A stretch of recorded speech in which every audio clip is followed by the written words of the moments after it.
Manjushri, the Bodhisattva of Supreme Wisdom. In the sacred realm of Mahayana Buddhism, few figures shine as brightly as Manjushri, the Bodhisattva of Wisdom. With a sword in one hand and a lotus flower in the other, he is not only a symbol of intellectual brilliance, but the very embodiment of awakened insight.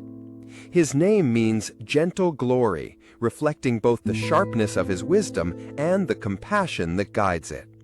He is often depicted riding a fierce blue lion, representing the fearless nature of wisdom that roars against ignorance. In his right hand, he wields the flaming sword of prajna, the power to cut through illusion, ego, and dualistic thinking. In his left, he holds a lotus on which rests the Prajnaparamita Sutra, the profound teaching on emptiness, the essence of Buddhist wisdom. But what does it mean to live with wisdom in daily life?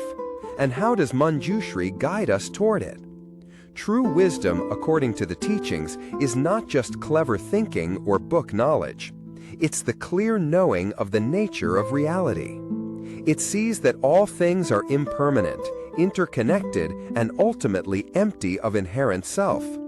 Manjushri's sword is not a weapon of destruction, but of liberation. It severs attachment, ignorance, and fear. One famous story tells of him in dialogue with other great disciples. When asked how a bodhisattva should practice wisdom, he replied, "By realizing that there is no wisdom to attain and no one to attain it." This paradoxical answer points to the non-dual truth at the heart of Mahayana, that wisdom is beyond concepts. It is a direct, ungraspable experience of things as they are. Imagine a person walking through a foggy forest. Without light, they stumble, afraid and confused. But when the fog lifts, the path becomes clear. That clarity is wisdom. It doesn't remove the forest, it reveals the way through it. He invites us to lift the fog within our own minds.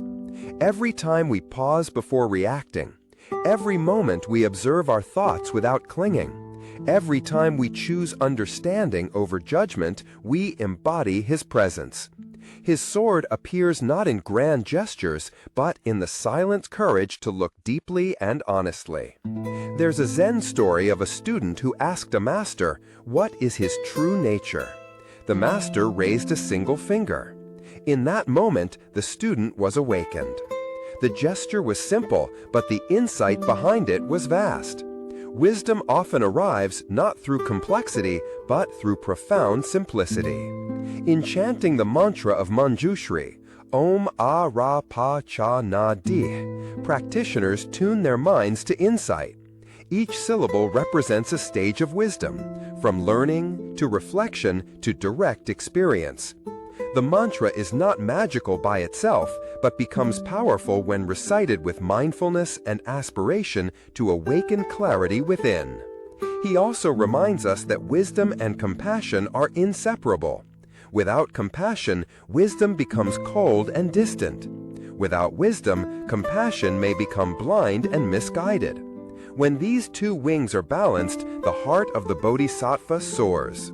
Manjushri teaches us to see the suffering of others clearly, not to be overwhelmed, but to respond wisely and skillfully. In modern world, we are flooded with information yet often lack understanding. There is knowledge everywhere, but wisdom feels rare. He calls us back to awareness, back to silence, back to seeing deeply. In a time of noise, he is the still voice that whispers, "Look beyond appearances." To follow Manjushri is not to worship a statue, but to awaken his qualities within: clarity, discernment, courage, and deep stillness. He is the reminder that wisdom is always available, not hidden in mountains or texts, but present in each breath, each mindful step, each moment of genuine seeing. So walking the path of awakening, may we hold his sword in our heart, not to fight, but to illuminate, not to divide, but cut through illusion. And may his lion's roar echo in our lives, reminding us to live with insight, fearlessness, and compassion.